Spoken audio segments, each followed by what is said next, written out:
ओम गण गणपते नमः। आज अपने सुनेंगे वाल्मीकि रामायण बालकांड का 58वां सर्ग।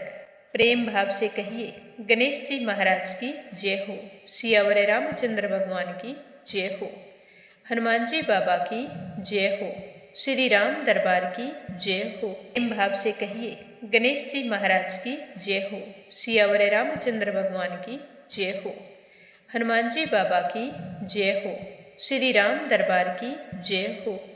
सरग सुनकर अच्छे लगते हैं तो भगवान श्री राम का आशीर्वाद पाने के लिए अनिर्वेदा चैनल को सब्सक्राइब जरूर करें। पिछले सरग में आपने सुना कि त्रिशंकु राजा ने एक ऐसा यज्ञ करने की सोची जिससे सशरीर देवताओं की परम गति स्वर्गलोक को पहुंच जाऊं। तो इस तरह के यज्ञ का मन में विचार करके उन्होंने गुरु वशिष्ठ जी को बुलाया और अपना विचार उन्हें बताया। तो महात्मा वशिष्ठ ने कहा कि हे राजन, ऐसा होना असंभव है, सशरीर कोई भी स्वर्गलोक में नहीं जा सकता। जब वशिष्ठ जी ने उसे उत्तर दे दिया तो राजा त्रिशंकु ने हार नहीं मानी। उसके मन में उस यज्ञ को करने का भूत सवार था। वो सोच रहे थे कि चाहे कुछ भी हो जाए, मैं यह यज्ञ जरूर करूँगा। अपने उस यज्ञ की सिद्धि के लिए राजा त्रिशंकु दक्षिण दिशा में उन्हीं के पुत्रों के पास चले गए। वहां पर दीर्घकाल से गुरु वशिष्ठ जी के 100 पुत्र तपस्या कर रहे थे। उनको देखकर राजा को बड़ी ही खुशी हुई। मन ही मन सोचने लगी कि जो कार्य गुरु वशिष्ठ जी ने नहीं किया वो कार्य उनके पुत्र जरूर करेंगे। तो उन गुरु पुत्रों के पास जाकर उन्होंने उन सभी को हाथ जोड़कर प्रणाम करके अपने मन की मंशा बताई और कहा कि आप लोग मुझे निराश नहीं करेंगे। मैं चाहता हूँ कि आप सभी मुझे इस यज्ञ के लिए अनुमति प्रदान करें। आपके पिताश्री गुरु वशिष्ठ जी ने अस्वीकार कर दिया है।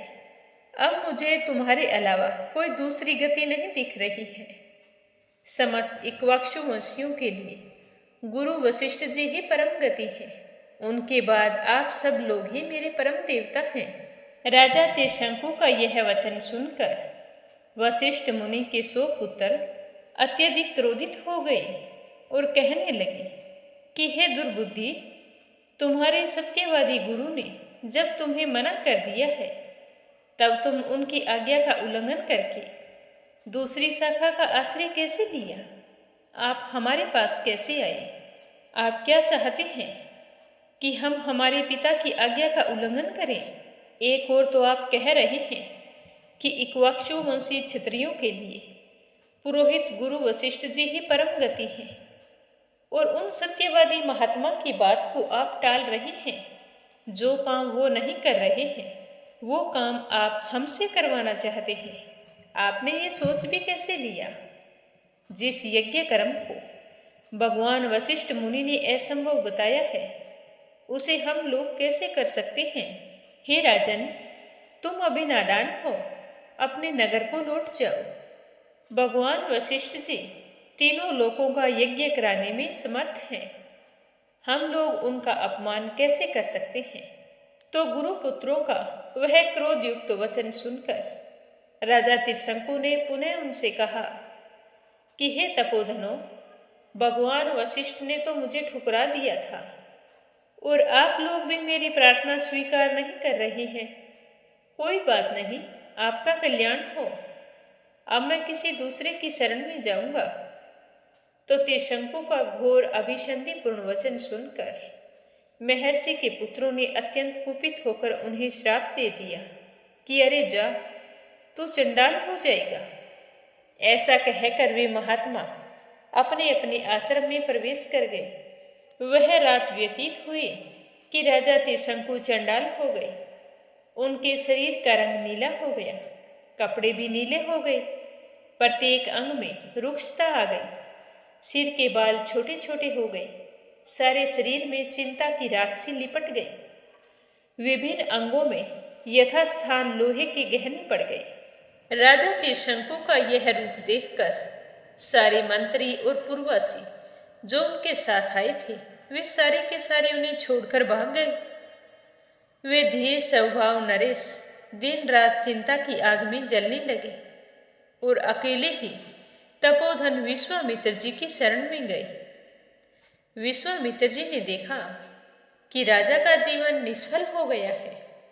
उन्हें चंडाल के रूप में देखकर महातेजस्वी परम धर्मात्मा मुनि के हृदय में करुणा भर आई। वे दया से द्रवित होकर भयंकर दिखाई देने वाले राजा त्रिशंकु से कहने लगे कि हे राजन, तुम्हारा भला हो, तुम मुझे यह बताओ कि यहाँ किस काम से आए हो। हे वीर नरेश, मुझे तो लगता है कि तुम्हें श्राप से चंडाल का शरीर प्राप्त हुआ है। तो विश्वामित्र जी की बात सुनकर चंडाल को प्राप्त हुए और वाणी के तात्पर्य को समझने वाले राजा त्रिशंकु ने हाथ जोड़कर कहा कि हे महर्षि, मुझे गुरु महर्षि तथा उनके गुरु पुत्रों ने ठुकरा दिया है। मैं जिस मनोभीष्ट वस्तु को पाना चाहता था उसे ना पाकर इच्छा के विपरीत अनर्थ का भागी बन गया हूँ और दर दर की ठोकरें खा रहा हूँ। तो यह सुनकर विश्वामित्र जी कहने लगे कि तुम्हारी क्या इच्छा थी, मुझे विस्तार से बताओ। तो राजा त्रिशंकु कहने लगे कि मैं चाहता था कि मैं इस शरीर सहित स्वर्ग को जाऊं, परंतु यह इच्छा पूर्ण नहीं हो सकी। मैंने सैकड़ों यज्ञ किए हैं, किंतु उनका कोई भी फल मुझे नहीं मिला है। मैं अपने धर्म की सौगंध खाकर आपसे कहता हूँ कि बड़े बड़े संकट पड़ने पर भी मैंने ना तो पहले कभी मिथ्या भाषण किया है और ना ही भविष्य में कभी करूँगा। चाहे मैं चंडाल के रूप में हूँ, पर मैं ऐसा कोई गलत कार्य नहीं करूँगा। मैंने नाना प्रकार के यज्ञों का अनुष्ठान किया, प्रजाजनों की धर्म पूर्वक रक्षा की, अपनी संतान की भांति अपनी प्रजा को पाला। शील एवं सदाचार के द्वारा महात्माओं तथा गुरुजनों को संतुष्ट रखने का प्रयास किया। मैंने हर समय यह कोशिश की कि मेरी वजह से कोई भी परेशान ना हो, दुखी ना हो। हर नागरिक के सुख दुख को मैंने समझा और इस समय जब मैं यज्ञ करना चाहता था, अतः मेरा यह प्रयत्न धर्म के लिए ही था, तो भी मेरे गुरुजन मुझ पर संतुष्ट नहीं हो सके। तो इस तरह उनके मना कर देने पर मुझे तो यही लगता है कि देवता ही बड़े हैं। पुरुषार्थ तो निरर्थक ही जान पड़ता है। चाहे कुछ भी करो, वह कभी अच्छा बन ही नहीं सकता। देव सब पर आक्रमण करता है, देव ही सबकी परम गति है। हे विश्वामित्र जी, मैं बहुत ही दुखी हूँ और आज मैं आपकी कृपा चाहता हूँ। हाथ जोड़कर मेरी विनती है कि आप मुझ पर कृपा करें। देव ने मेरे पुरुषार्थ को दबा दिया है, मेरा यज्ञ पूर्ण हो, इसके लिए आप मुझे आज्ञा दें। अब मैं आपके सिवा किसी दूसरे की शरण में नहीं जाऊंगा और मुझे विश्वास भी है कि कोई दूसरा मुझे शरण भी नहीं देगा। आप ही अपने पुरुषार्थ से मेरे अभीष्ट को पूरा करें। मुझे आशा है कि आप मुझे निराश नहीं करेंगे। तो विश्वामित्र जी ने चंडाल बने राजा त्रिशंकु को क्या कहा, यह सुनेंगे कल के सरग में। आज का सरग यहीं पर समाप्त होता है। बोलो सियावर रामचंद्र भगवान की जय हो।